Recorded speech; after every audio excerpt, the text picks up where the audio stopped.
Hi, welcome to Supper with Stella. Today we're going to be making a moussaka.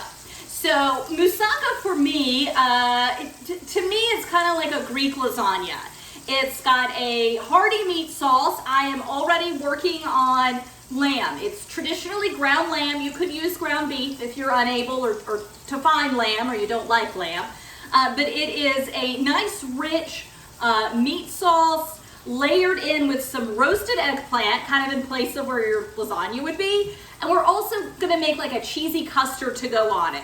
It's not exactly like a lasagna, but it's kind of in the same ballpark for me. I did not grow up eating moussaka, grew up eating lasagna. It reminds me of that.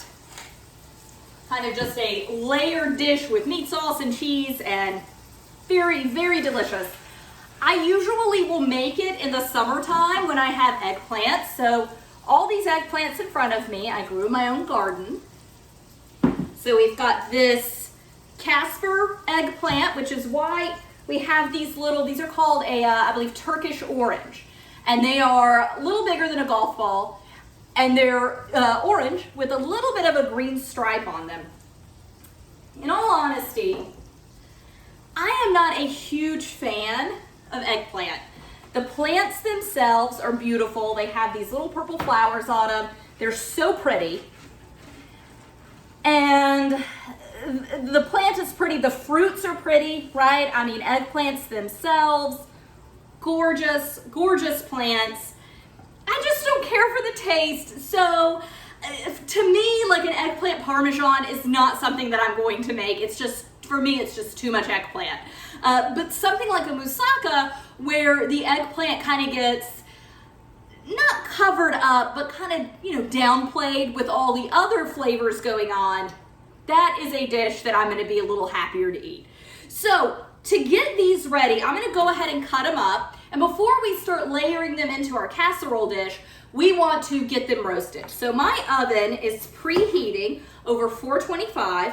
And I am just gonna cut these into rounds. Now, most moussaka recipes will call for them being cut kind of up and down. So it's like long planks of eggplant. But since I have these little sizes of it, I am just gonna do eggplant rounds. So I am just gonna go ahead and get all of my eggplant cut up. And I will move on from there.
So got all my eggplant sliced up. I oiled the bottom of the tray, brushed the oil across it. I am just gonna oil the top and then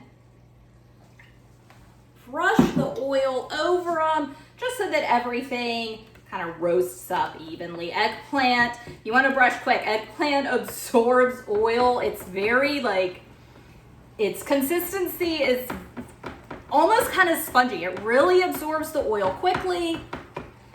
So want to go ahead and get it brushed on as soon as you can. Okay, so I'm going to stick this in the oven and roast it, what do I say over here, 20, 30 minutes. And because I'm roasting at such a high temperature, I mean, roasting is a high temperature way of cooking, right? So since I'm roasting, I am gonna wanna check on that periodically just to make sure nothing is burning on top. All right, so I've got my lamb. There's a few pink spots, but for the most part, it is cooked through. What I'm gonna do is just kind of move it all to the outside of this eye and get my onion and garlic cooking in the middle. And this will allow the lamb to continue getting a little residual heat and cooking, but while I really get my garlic and onion sauteing. You also, if you want to wait till your lamb is done and just remove it from the pan, you can do that as well. And I am just gonna do a smaller, not fine, not a mince, but just a smaller, rough dice on these.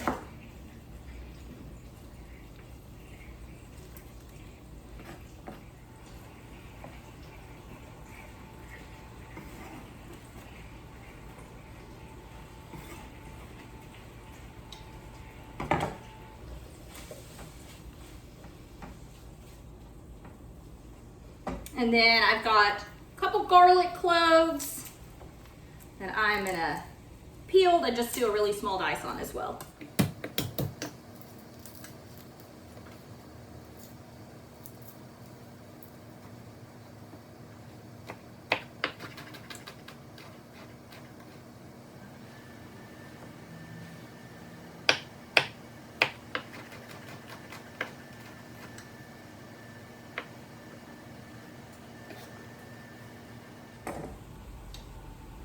All right, I lowered my temperature and didn't turn it back up. So I am just gonna wait. Oh, that garlic is strong. Sorry, it's got me tearing up. I am just gonna let my garlic and my onion start to brown just a little bit. I'm not really looking for like full caramelization or anything, but I definitely want them softened, translucent, kind of beginning to crisp up around the edges. That'll take 10-15 minutes maybe, probably about 10 minutes. And then we'll move on to the next step. So my onions are definitely softened up, translucent, beginning to crisp around the edges. So I am gonna turn my heat back down a little, bring everything together. I'm gonna add a little bit of white wine, about a 1/4 cup, just deglazing. We really don't have much stuck on the pan, so we're adding a little flavor, but we are also deglazing. Lost an onion, there we go. Clean counters, that's okay. And then I wanna add a few other ingredients to this to kind of really make it pop. So I'm gonna add a little bit of cinnamon. I wanna get my measurements right. So I'm gonna do a teaspoon of cinnamon, which is a little bit of an odd flavor. I like to use cinnamon in my chili, so I don't really think that it's that strange, but it's definitely not super common to put cinnamon in your meat sauce. I'm gonna add, my bay leaves are kind of small, so I'm gonna add 2 bay leaves.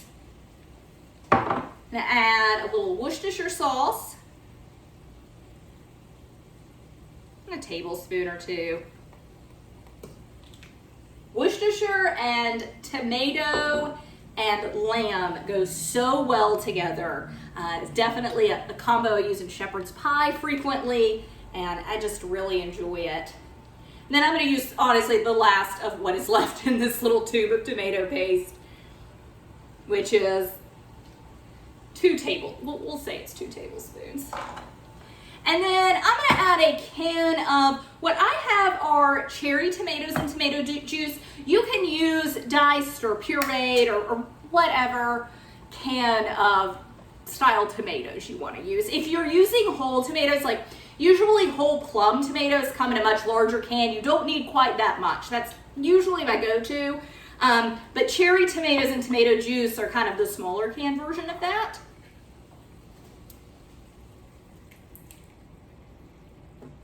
Oh, and I'm gonna add a little more wine. I'm gonna add some wine to this. Should have done that. Reverse order. I forgot. There is a lot of tomato juice left in those cherry tomato cans. So what I'm gonna do is I'm gonna combine all this together here, and this really needs to simmer and come together for I'd say a good 30 minutes. So instead of using this huge pan on this ridiculously tiny little eye, I'm gonna move this back to my real stove, and we can start making the cheese custard to go in this. Oh, I forgot my oregano right here in front of me, and I totally forgot it. So just kind of like thyme leaves, I'm gonna strip these off. And you could use dried oregano, but it's just middle of summer, so I usually use fresh oregano when I do this because I have an overabundance of it that I'm trying to use before it flowers.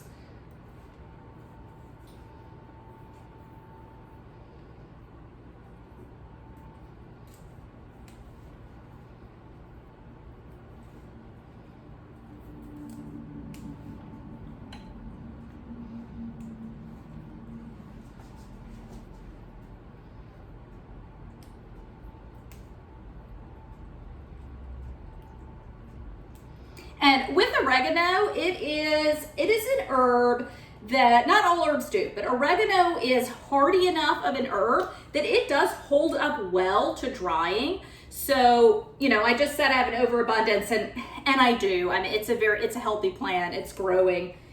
I think that's good. It's growing very quickly.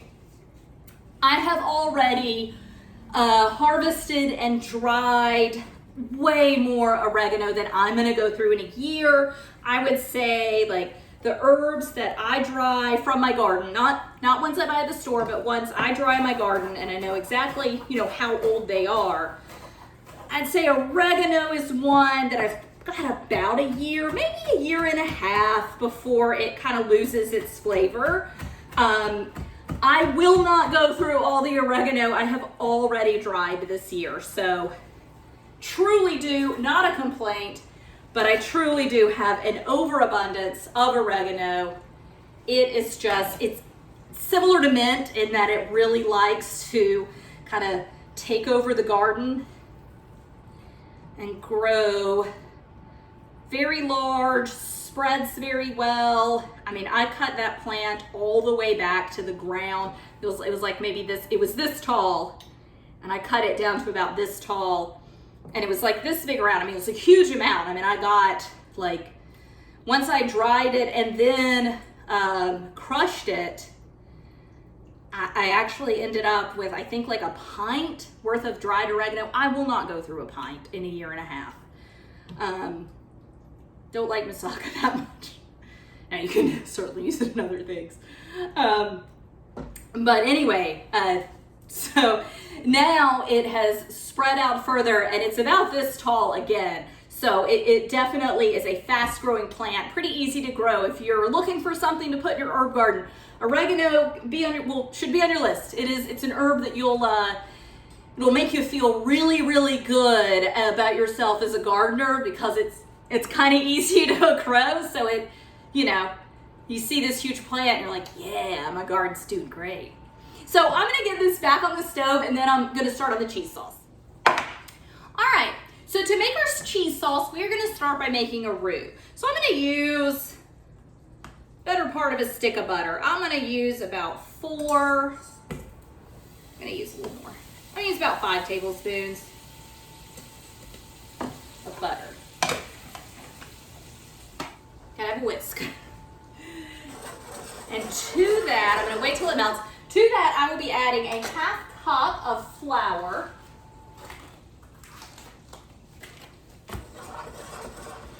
Okay, butter's melted. I'm gonna add 1/2 cup of flour and just whisk it.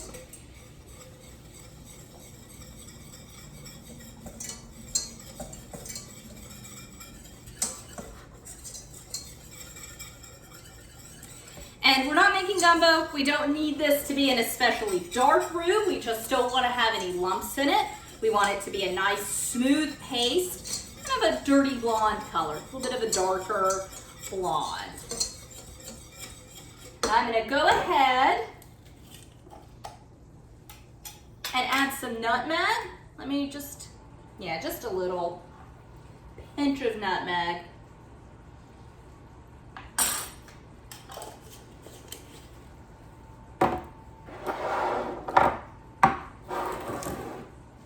out of the way, and a little salt. And what we're doing is we're just developing that flour. We're really just cooking out that flour, giving it a little bit of a nutty taste. All right, I'm gonna let this cook. I'm gonna go check on my eggplant and check on my salt. Okay, so this is dark blonde, light brown. Whoop. And this milk is, I don't want to say it's totally at room temperature, but it's pretty much at room temperature. I am just gonna whisk this. I'm gonna turn my heat up a little. I don't know if I've said that yet. I'm just gonna whisk this to combine and start letting this thicken. And when you're making a sauce like this, whole milk is ideal. When I went to the grocery store the other day, they were out of whole milk, so I bought 2%. That's what I'm using today. It'll be fine. Would whole milk be a little better? Sure, it'd have a richer taste. With some of those milk solids, it might even thicken up a little more quickly. 2% is gonna be fine, okay? I would try not to use like a skim or something with no fat in it because you really are starting to affect your flavor then, but you also need to use what you have on hand, so. Or you need to use what is available to you, should say that. And I did not want to go to multiple grocery stores for milk. So we have made some cheese sauces, milk sauces before. So you make a roux, right, which is your flour and butter. Once you add milk to it, it becomes a bechamel. I wouldn't really call it a bechamel just yet because it's not really cooked. We're not there yet. We're in the process of making a bechamel. So the next thing I'm gonna do is add cheese to it. Cheese is gonna turn this, it goes from a roux, milk makes it bechamel, cheese makes it a mornay. Then I'm gonna add eggs. Eggs just kind of gonna make it type of a custard. I don't know if there's an official French term for that. Did not go to culinary school. That is what I learned from the joy of cooking. The 1941 edition that my grandmother was given as a wedding present. She gave it to me many years later. And that is something I learned in that. So, cheese, gonna grate it up. As usual, when I use my hand grater, I deeply regret the decision I made about halfway into it. It's pretty hot in here and I'm already sweating, so I'm gonna really get quite the workout when I start grating. I am using a cheese called Kefalatiri. It's a hard sheep and goat's milk cheese. So it's a combination of both sheep's milk and goat's milk. It is something that I do not normally see. I have made moussaka with it before. I think I usually see it in the summer. I want to say it's seasonal. I don't have access to it year round. I've certainly made moussaka without this type of cheese. It's not super hard like a Parmesan.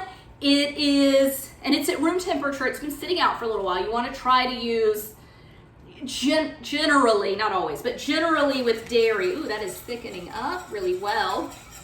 Generally with dairy, you want to use room temperature ingredients. You're making pastry, totally different. I don't make a lot of pastry though. I'm gonna give it a few more minutes and I'll start adding more milk.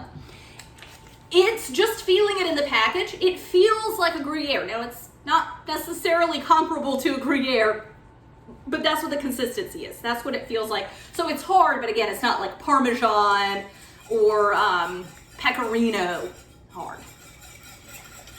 That said, I have used other kinds of cheese.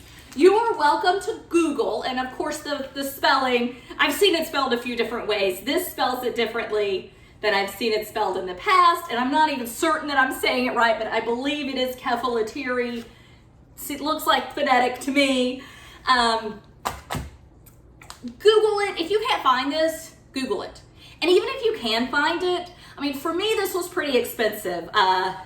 Just one of these wedges is 7 ounces. I bought 2 just in case. And also, I'd like to use them for something else. But, it's like $10 worth of cheese right here. I don't want you making moussaka that's gonna break the bank. That's definitely not my style of cooking. but I did want to experiment with this. But just Google what is a good substitute. When I Googled it, I've come across several different combinations. The one that popped up the most was Parmesan and feta, a combination. Most, I came across combinations. I didn't really see like a one-for-one trade-off. When you Google it, it could totally be different.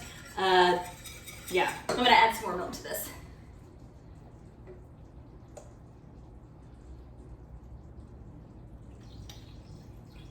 I'm not gonna quite add the rest, but I am gonna add most of the rest of it.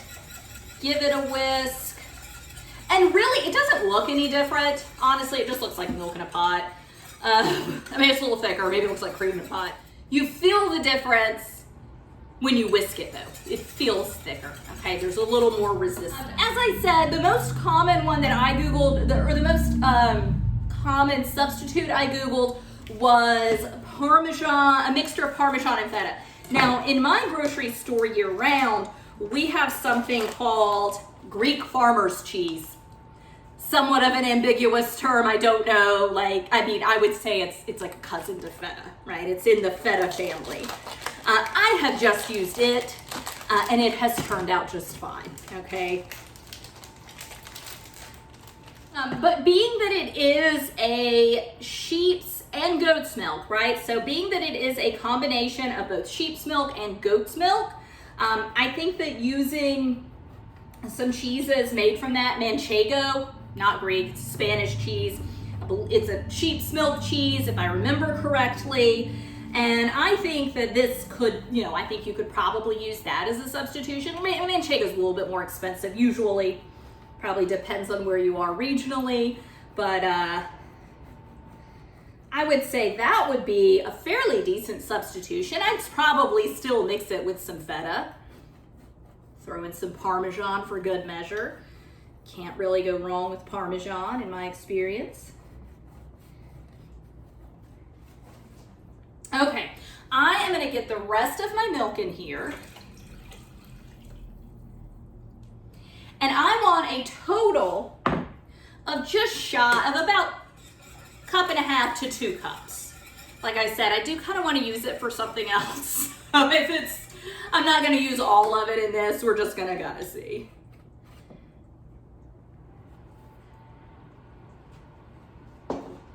Okay. Oh yeah, we should be good.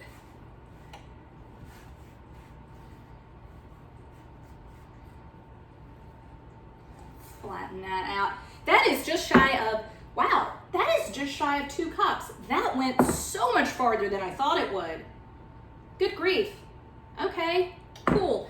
I'm gonna open the other one. I'm gonna shred up just a little bit of it. About 1/3 of it.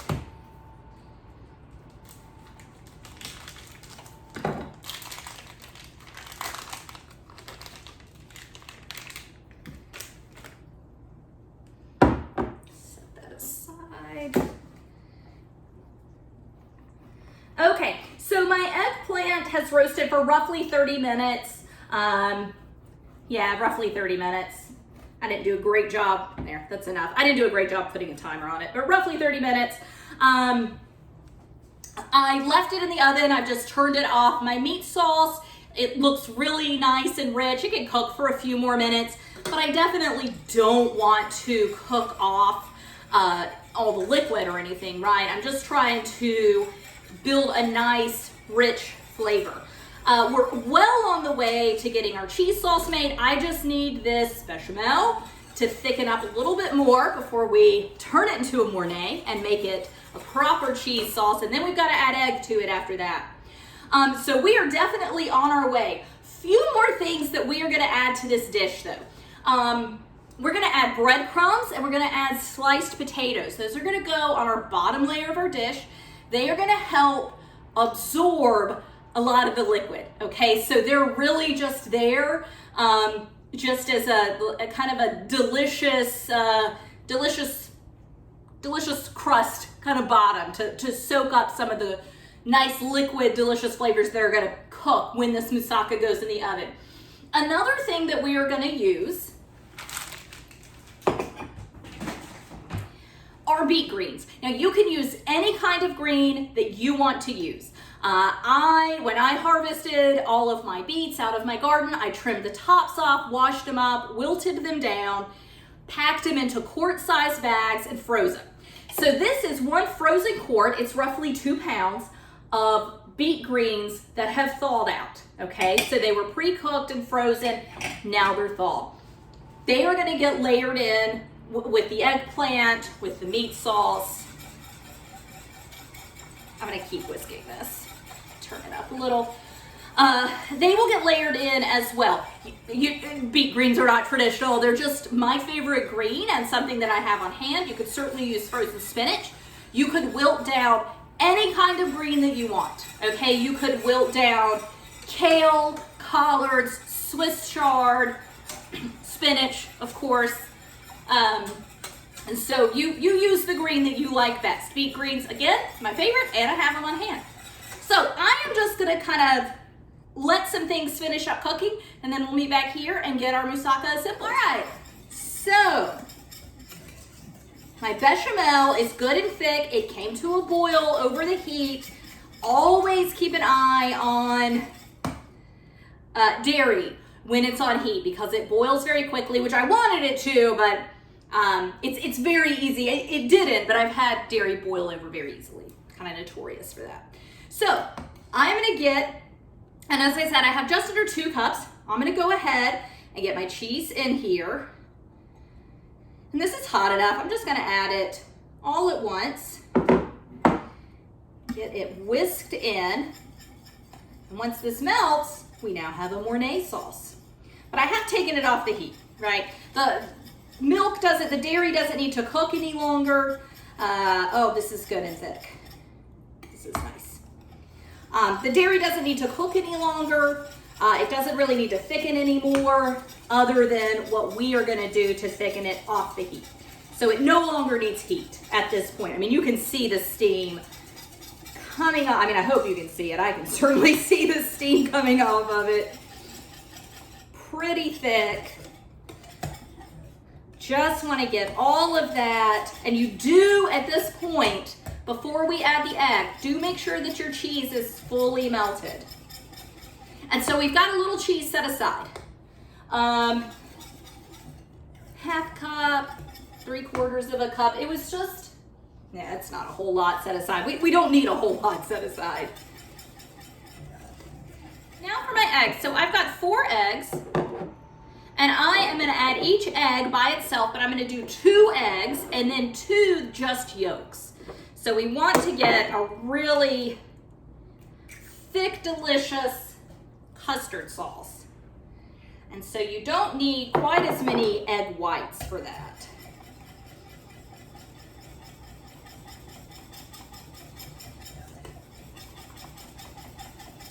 So this is pretty hot. You do want to whisk it fairly vigorously because you don't want that egg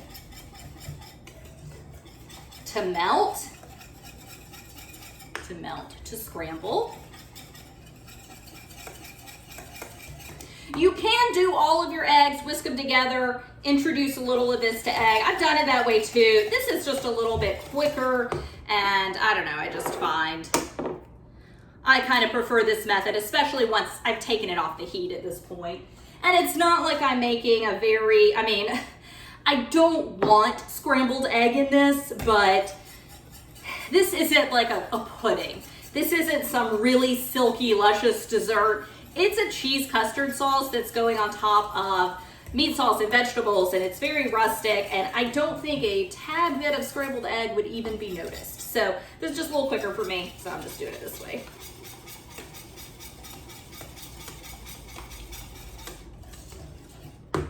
Okay, so now we're just gonna do yolks.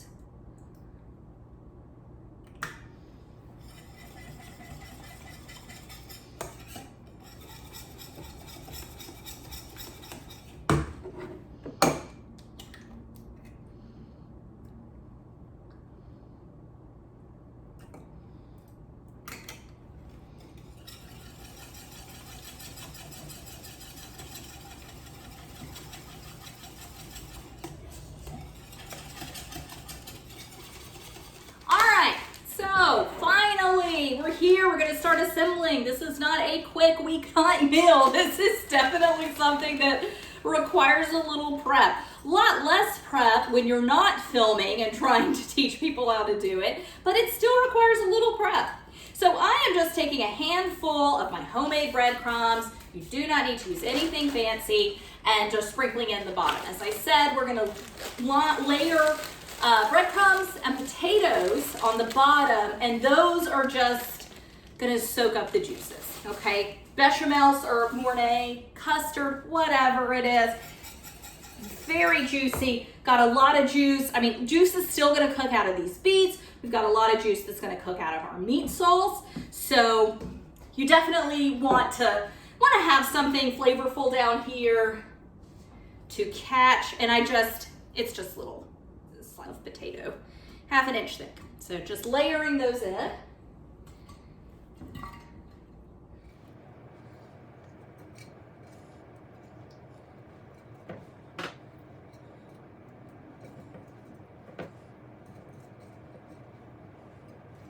Perfect amount, 3 small potatoes. Wow, that's a little overlapping, it'll be fine. Okay, so I wrote down, this is the hardest part for me of any like lasagna, and I know there's no pasta. This is not a lasagna. It's a moussaka, it's different, but it is layered like a lasagna. I have to write down my little cheat. I mean, it's in the recipe, but it's just a little easier to see it on a blue Post-it note that kind of jumps out at me. Okay, so we've got the bottom, breadcrumb potato. We're gonna do 1/2 of the eggplant. So the eggplant, like this is the one that was white, the Casper eggplant, and it's turned brown all the way, like the interior and the exterior is like a light brown. But this is what you're looking for. Just eggplant that gets, I don't know if you can see that, right? It doesn't hold its shape, it gets pretty floppy.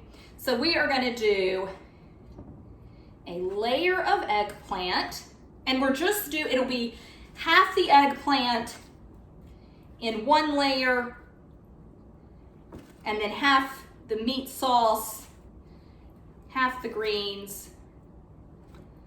I know with lasagnas, I think I do like 3 layers, and that, good Lord, that gets so confusing. But this is easier. And the cheese just goes on top, so it doesn't get layered into it, or the cheese sauce goes on top. It does not get layered in. And that is a big difference from lasagna, where you're putting a cheese or a cheese sauce, whether it's a ricotta mixture or a bechamel mixture. It gets layered in. Okay, so that's pretty much 1/2. Okay, so 1/2 my eggplant, 1/2 the meat sauce.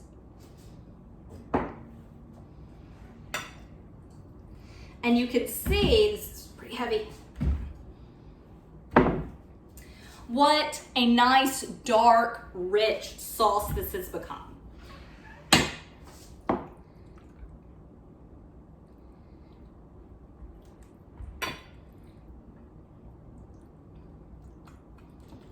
And I know I said that you needed to use the smaller can, but I don't really see that a larger can of tomatoes would just create a little more sauce. I guess because there's so much liquid in this, but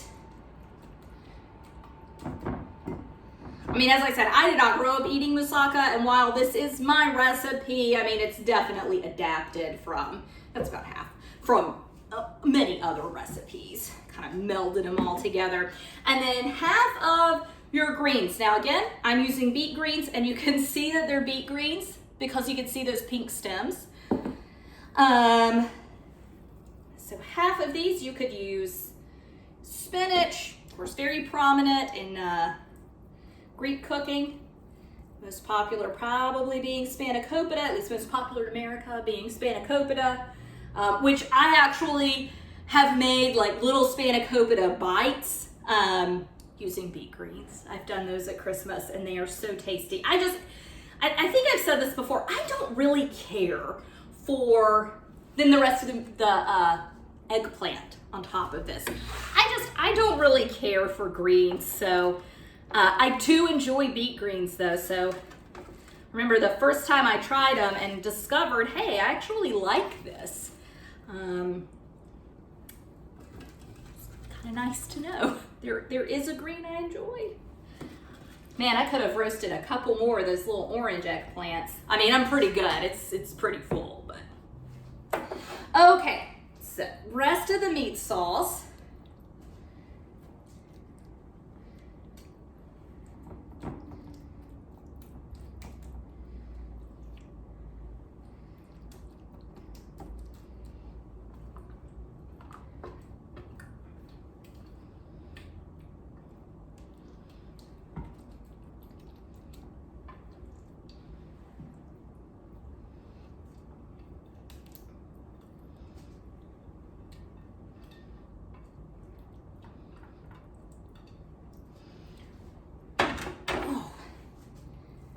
Heavy. Here. This will be a little easier to spread it out. Okay, and then rest of your greens.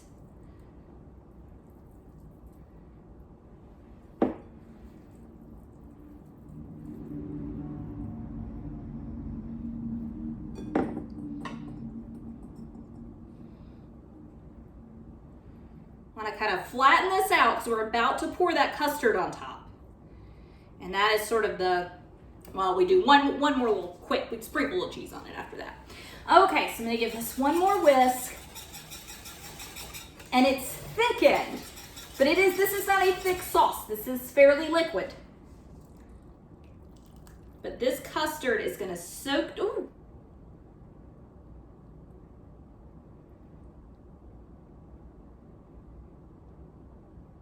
So this will go on a baking sheet. It's going to go in a 350-degree kind of standard baking temperature oven. And it is going to bake for about an hour.